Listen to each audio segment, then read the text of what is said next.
क्या नाम है सर आपका? संदीप शर्मा। संदीप जी, क्या लगता है भाजपा को 5 साल हो गए प्रदेश में, कैसा रहा कार्यकाल? देखिए, हमारे हिसाब से तो कार्यकाल को मैं एक तरफ रख देता हूँ इसको, कार्यकाल को। मेरा पूरे विपक्ष से एक सवाल है, अगर प्रदेश का या देश का कोई भी हित कर सकता है, क्या वो अखिलेश यादव कर सकता है, या राहुल गांधी कर सकता है, या ममता बनर्जी कर सकती है? विपक्ष में कोई भी नेता ऐसा है कि जो देश के या प्रदेश के या विकास कार्यों को एक साइड करके रखे, कोई भी इनके हित में कुछ कर सकता है? हमारा तो देखो एक चीज़ है, पहले हमारा बहुसंख्यक जो समाज था वो बटा हुआ था। हमारा तो एक मोदी जी जो आए, जब से इनका नेतृत्व चला, तब से बहुसंख्यक समाज जो है वो इकट्ठा हुआ है, देशभक्ति की भावना जगाई है उन्होंने, मतलब पूरे देश में हिंदुत्व में एक कराया सब हिंदुत्व को। हमारे लिए तो वही बहुत मतलब तत्पर है। और इसके अलावा मेरा एक सवाल और है विपक्ष से कि कोई भी आके इससे बेहतर कोई पेट्रोल के दाम कम कर दो या महंगाई कम कर दो, मैं नहीं समझता कि इस चीज़ पे कोई भी घट जाएगा या कुछ हो जाएगा। मेरे हिसाब से ये चीज़ अलग है। ये चीज़ आपके अनुसार कोई भी पार्टी महंगाई वगैरह कम नहीं कर पाएगी? नहीं कर पाएगी। अभी सब वादे कर रहे हैं, आगे जाके सबको पता चल जाएगा कि कोई महंगाई कम कर देगा या बेरोजगारी कम कर देगा। आप लोग देख लेना, पहले था धारा कश्मीर में कोई भी 77 हटाई, कश्मीर में कोई नहीं जा सकता था वहाँ, अपने कोई भी किसी भी तरह की कोई बात नहीं कह सकता था। ठीक है, नोटबंदी करी, नोटबंदी भ्रष्टाचार को कम लेके इसलिए करी थी कि काला धन विदेश से वापस आ जाए। ठीक है, वो चीज़ करी थी। देखिए, काला धन आया है और ये यहाँ पे जैसा आप देख सकते हो, कैमरामैन दिखाइए, यहाँ पे लगा है सारा, और इसके थ्रू ये सारा काम काला धन के थ्रू ही हुआ है। ये तो कह रहे हैं काला धन का यहाँ लगा है बस। देखिए, काला धन लाने से मतलब ये नहीं था, लोगों ने इस चीज़ को भी अलग ले लिया था कि काला धन आएगा और लोगों के अकाउंट में। आप वो पुरानी बात उठा के देख लो कि उनके वक्तव्य में यही चीज़ थी कि काला धन ला के, ये नहीं है कि लोगों के खाते में चला जाएगा। बड़े तो सड़क की बात कर रहे हैं, तो विकास है तो? विकास कार्य देखो, मैं तो कह रहा हूँ विकास कार्य कुछ क्षेत्र में नहीं हुए हैं। हमारे यहाँ विधायक जी इस मामले में थोड़े जो है उठा नहीं पाए विकास कार्यों को लेके, लेकिन हमारा तो जो मत है वो भाजपा को ही रहेगा। आपके अनुसार बेरोजगारी की समस्या रही है नहीं? बेरोजगारी की समस्या जहाँ तक मेरी वो है, कम है, पहले से कम है, पहले से थोड़ी कम है। हाँ, पहले अच्छी खासी भर्तियाँ हो जाती है, वे कम हो रही है। बिल्कुल सही कह रहे हैं सर। भर्तियाँ कम है? नहीं, भर्तियाँ कम है। मैं तो कह रहा हूँ, मैं उस मुद्दे पे आ ही नहीं रहा हूँ, बेरोजगारी के मुद्दे पे। बेरोजगारी ये है, पढ़ा लिखा इंसान है, पढ़ा लिखा अपने लायक करके खा सकता है। अगर किसी को घर बैठे ही पैसा चाह रहा हो तो वो अलग चीज़ है। मान लो पेट्रोल की ब्लैक मेलिंग करके, काला बाजारी करके, और जो सरकार से राशन आ रहा है उसे बेच के, हाँ वाकई आदमी काम कर सकता है। देखिए, राशन की बात करें तो राशन अभी फ़िलहाल, पहले गेहूँ आता था, चावल आता था, फिलहाल के टाइम में रिफाइंड भी आ रहा है, चीनी भी आ रही है, और भी बहुत सारे सामान, जितने भी मतलब खाद्य सामान ज़रूरत है लोगों की, वो चीज़ मिल रही है उन लोगों को। तो उसे नौकरी करने की जरूरत बंद हो जाएगा, बंद कर दी उन्होंने। क्या होगा फिर?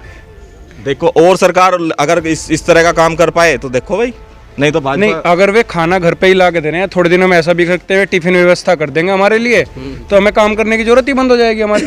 काफी अच्छा रहेगा। हम तो नहीं कह रहे क्यों राशन दे रहे, कच्चा राशन ना दे मोदी सरकार, बना कर दे, गैस सिलेंडर के पैसे बचेंगे जी। क्यों चीनी दे रहे, क्यों परेशान कर रहे लोग बाबू को?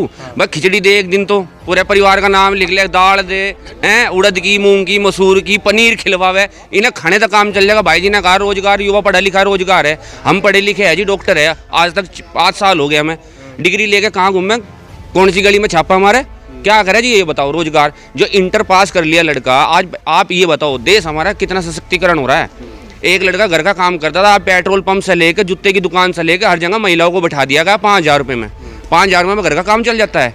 एक लड़का पेट्रोल पंप पे 9-10 हज़ार रुपये कम से कम सैलरी लेता था। आज अपने मुजफ्फरनगर में भी लड़कियां जाने लगी है ना, टोल प्लाजा पे देख लो, टोल प्लाजा पे लड़कियां बैठाई जाने लगी, क्योंकि दूसरा विरोध ना करे, महिलाओं को आगे करके अपना बचावा करने। सब महिलाएं जी टिकट काटे, ये काट भाई, एक काम करो, हमें भेज दो इस देश में से, जब हमें रोजगार नहीं दे पाए, हमें देश का काट दो, पाकिस्तान से ऊपर को कर दो, मैं ब्रिटेन, और क्या होगा? हैं, कहाँ देश आगे बढ़ रहा है बताइए? युवा आगे नहीं बढ़ रहा भाई, युवा जो गरीब तबका। क्यों कह रहा बढ़ नहीं रहा? थोड़ा सा चीन ने बढ़ा लिया, थोड़ा पाकिस्तान बढ़ा लेगा, अब 2-4 साल में बांग्लादेश भी आने लग रहा है साइड में को, तो बढ़ा रहा है देश पर। कंप्रेस हो रहा। बढ़ रहा है देश। नहीं, देश बढ़ रहा है। ये देखो आप, बड़े बड़े हाईवे बन रहे हैं, पेरिफेरल हाईवे बन रहे हैं। अच्छा एक बात बताओ, पेट्रोल के दाम बढ़ा दिए, ऐसे ही हाईवे भी तो बना के दे दिया, एवरेज तो वही पड़ रहा है। भी तो लगा दिए जी। नहीं, टोल लगा दिए तो एक किसानों के लिए क्या करा है सरकार ने? मैं किसानों के बात में, हाईवे किसके लिए बन रहे? चमचमाती गाड़ियों के लिए हाईवे बन रहे जी, वो भी 10 साल के। 10 साल के लिए। ठीक है, लीज पे दे रखे। हम तो अब गाड़ी लेते हैं, गाड़ी लेने के दौरान क्या देते हैं? हम टैक्स देते हैं ना, रोड टैक्स देते हैं, 15 से 20 हज़ार रुपये हमारा कट जाता है। फिर भी हम टोल प्लाजा पे आने का भी दे रहे, जाने का भी दे रहे। ये कहाँ का है? रोड बनाकर रोड पर रोजगार है क्या? आप ये बताओ, रोड पर जाकर धरना देगा, कहीं बैठेगा? वे किसान बैठे थे, उनके इतने लंबी लंबी कीलें डाल दी थी वहाँ पर। हैं, कल हमारे देश के प्रधानमंत्री जी का वहाँ पर दौरा था, फिरोजाबाद, पंजाब के अंदर। ये बताइए आप, एनएसजी कमांडो के साथ 12 करोड़ की गाड़ी में बैठने वाले व्यक्ति और जैमर है, सारी चीज़ें उनकी सुविधाएं, बोले किसान आगे, आंदोलनकारी आगे, कहाँ से आगे? एकदम क्या देश की प्रधान गृह मंत्री से ये सवाल तो गृह मंत्री से भी पूछना चाहिए। अगर चुन्नी सर से पूछ रहे हैं पंजाब के मुख्यमंत्री से, तो गृह मंत्री अमित शाह इस चीज़ का जवाब भी तो दे कि आप देश के प्रधानमंत्री हो, आप गृह मंत्री हो, लेकिन आपने सुरक्षा व्यवस्था क्यों नहीं देखी? सैटेलाइट कहाँ गई वे जो गूगल पर बता देती है? भाई सैटेलाइट कहाँ गई? इनके जैमर कहाँ गए कि इतने आंदोलनकारी वहाँ पर बैठे हैं? ये एक छड़ावा है। पंजाब में सरकार गिरती न नजर आ रही है अपनी, तो उसके सहानुभूति लेने के नाम पे ये ड्रामा इन्होंने रचा गया है। और फिर वहाँ पर बोलते हैं एयरपोर्ट पर जाकर, बठिंडा एयरपोर्ट पर जाकर कहने लगा धन्यवाद कहना मुख्यमंत्री जी को, मैं जिंदा लौट आया। बताओ, ये देश के प्रधानमंत्री के वाक्य है। आप ये देखिए हमारी मानसिकता कितनी छोटी हो गई कि देश के प्रधानमंत्री को छोटी छोटी गलियों का नाम बताना पड़ता है कि गंगा विहार में एक पेट्रोल पंप है, वहाँ धगाधड़ी हो रही है। इतनी छोटी चीज़ों पर आ गए देश के प्रधानमंत्री, हर गली का नाम बताना पड़ता है। अभी सोतीगंज का जिक्र कर रहे हैं आप। हाँ, वही आप समझ गए ना। नहीं सर, वो तो उनका काम है ना, वो देखेंगे ना। एक व्यक्ति जिसका काम है सब चीज़ों को देखना, एक बाप का काम क्या है? पूरे घर को देखना, हर एक कोना देखेगा ना वो। अब आप किसानों की बात ले लीजिए। दरअसल मतलब जैसा मैंने देखा, ये पाया, ये वे लोग हैं, मतलब वे किसान हैं जिनके पास में 10-20 बीघा ज़मीन है और चाहते हैं कि हम करोड़ों कमा ले 20 बीघा ज़मीन से। अब गन्ना महंगा हो जाए, गन्ना महंगा कर दो। मान लो गन्ना चला गया 1000 रुपये कुंटल, ऐसा सोचो चीनी कहाँ जाएगी? किसान खुश हो जाएगा, हमारे जैसा आदमी, फिर वो बैठेगा रोड पे कि चीनी महंगी होगी। तो ये तो संतुलन बना के सरकारी चलेगी ना। अब हम जरा चीज़ों के बारे में कि भाई हमें ना ऐसे नहीं करना, तो ऐसे कर दिया। जो व्यक्ति जरा सी चीज़ों पर नजर रखेगा तो हमें देखेगा ना। अभी स्टूडेंट के लिए चीजों पे, छोटी छोटी चीजों पे ध्यान नहीं देना चाहिए, उन्हें देश पे ध्यान देना चाहिए, न कि फिरोजपुर की गलियों पे, छोटे छोटे मुद्दों पे, मुजफ्फरनगर के मोहल्लों पे ध्यान न देके बड़े बड़े विकास कार्यों पे ध्यान देना चाहिए। बड़े बड़े विकास को ध्यान देना चाहिए। अभी आपकी रोड, एक बात सुनो, चीनी तो 10 रुपये बढ़ाया था गन्ने पे, 10 से 15 रुपये बढ़ाया है और चीनी ऑटोमेटिकली महंगी हो गई। गन्ने पे बढ़ाया और चीनी पेमेंट होने से पहले महंगी हो गई है। नहीं बताओ ना, पेमेंट होने से पहले महंगी हो गई है। दरअसल बात वो तो अपना एवरेज पहले से ऑटोमेटिकली एवरेज निकाल चुकी है ना गवर्नमेंट। तो अगर पेट्रोल की बात ले लें, मेरी बात सुनो, मैं मोरना क्षेत्र का किसान हूँ, मेरी बात सुन भैया, मैं हूँ मोरना क्षेत्र का किसान। मेरा मोरना मिल शुगर, सरकारी शुगर मिल था, उसका पेमेंट हमेशा क्लियर होकर चलता था। उसका पिछले साल का पेमेंट अब आया है, और अब का कब आएगा? 6-7 साल बाद। मुझे आप एक चीज बताओ, अगर गन्ना महंगा होगा, चीनी महंगी होगी कि नहीं होगी? अरे भैया होगा तो ऑटोमेटिकली, पहले से तो चीनी भी तो महंगी कर दी ना। मैं बताता हूँ, गन्ना अगर महंगा होता है, सुनो मेरे भाई एक बात बता, यो भाई रजिस्टर ले रहा, यो रजिस्टर कितने का? इनसे पूछो ना। किताब वालों के पास धरना दिया था क्या? कंपनी वालों के पास धरना दिया कि वो महंगा क्यों कर दिया? ये पहले नहीं, क्यों देवे हम? हमें पता ना कीमतें बढ़ रही हैं। नहीं, आप गन्ने से, भाई ने गन्ने की बात कही, अगर गन्ने पे 10 रुपए बढ़ते हैं ना, तो मिल मालिकों को इतना फायदा होता है। गन्ने से कितने प्रोडक्ट निकलते हैं, खोई निकलती है, जिसकी किताब ले रहा ना, जिन किताबों पे तुम पढ़ रहे हो, ये गन्ने की खोई से निर्मित किताबें है। ये किसानों को इसमें ना घसीटो, हैं, गत्ते इसके किसानों के आते हैं।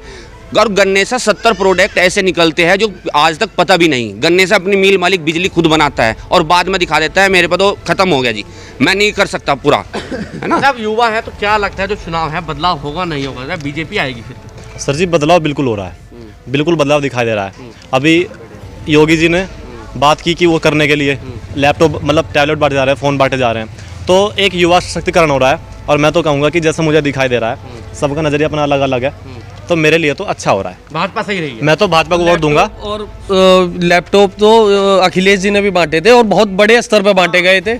10-12 के स्टूडेंट को दिया गया था लैपटॉप, तो क्या है, और यहाँ ग्रेजुएशन लेवल को दिया जा रहा है लैपटॉप देना। हाँ, ये चुनावी लॉलीपॉप है। अगर अखिलेश यादव ने दिए थे तो वो भी चुनावी लॉलीपॉप हो सकता था। ठीक है, देखिए अखिलेश यादव, आज बीजेपी क्या कर रही है? मैं एक छोटी सी पुरानी समय में जाता हूँ। मायावती जी मुख्यमंत्री थी, उत्तर प्रदेश की, उन्होंने क्या है वहाँ एलिफेंट लगवा दिए 60-70 जा करके, आपने पता होगा आपको, ठीक है।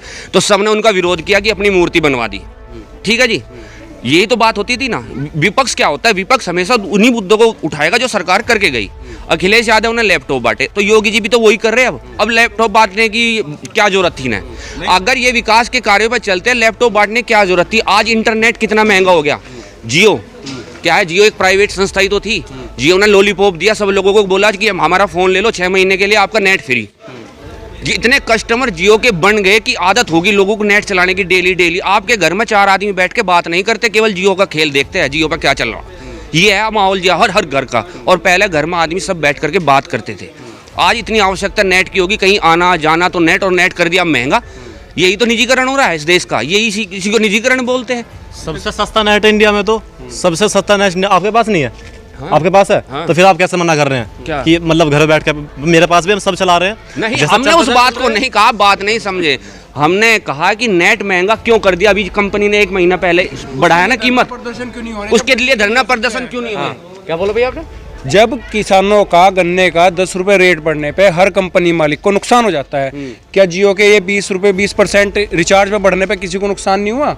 उसके लिए कोई नहीं बोलता। नुकसान हो रहा है तो उसके लिए धरने क्यों नहीं दे रहे क्यों हैं? नहीं दे रहे? आप सब लोग यूज कर रहे हो, आप सब लोग सेवाएं ले रहे हो, उसके लिए पैसे दे रहे हो, तो उसके लिए अब वही जब बात है ना। आप फिर गन्ना ले रहे हो, उसकी चीनी खा रही हो, तो पैसा देने में जोर क्यों पड़ रहा है लोगों को? फिर ये क्यों कह रहे हो कि चीनी महंगी होगी तो हमारा बहुत नुकसान हो गया, हम तो मर गए। अभी भैया ने एक बात कही थी, क्यों देंगे 32 तक? इतनी नौबत नहीं आएगी। एक योजना और ले आओ, अगले साल ले लेना। अभी तो चुनाव चल रहे हैं, ले लेना, क्यों परेशान हो रहे हो? अभी भैया ने जो है मायावती के बारे में कहा था कि उन्होंने बड़े बड़े हाथी बनवा दिए, और अखिलेश यादव ने अखिलेश यादव ने तो सफाई महोत्सव भी बनाया था, वहाँ पे भी बहुत पैसा यूज होता था। मोदी ने ऐसे चलता है। नहीं, मोदी ने करती है, वो बिल्कुल करती है, सब करती है। मतलब जो भी आएगा वो करेगा अपना, कुछ तो बता के जाएगा कि मैं यहाँ पे था, बस वो करेगा। ये तो राजनीति है। पहले से तो होता नहीं आया, कोई राजा आया, उसने कोणार्क मंदिर बनवाया, उस पर कोई प्रश्न खड़ा नहीं किया क्योंकि बहुत पहले की बात होगी। फिर कोई आया, शाहजहां ने ताजमहल बनवाया, तो उसका नाम चल रहा है। जो आया वो तो कुछ ना कुछ तो करके जाएगा। मायावती ने अच्छी बात है, वो हाथी बनवाए, अखिलेश तो इसलिए बनवाया ना कि भाई पता रहे कि अखिलेश यादव जी सफाई महोत्सव बना रहे थे। मोदी जी ने क्या बनवाया? राम मंदिर बनवाया, सबके लिए बनवाया, हिंदुत्व के लिए बनवाया। इसीलिए हमारी वोट तो जो है देखो आएगा तो मोदी और योगी, ठीक है, हमारी वोट। वीडियो को लाइक करें, शेयर करें और चैनल को सब्सक्राइब करें। खबरों के नोटिफिकेशन के लिए बेल आइकन दबाना न भूलें।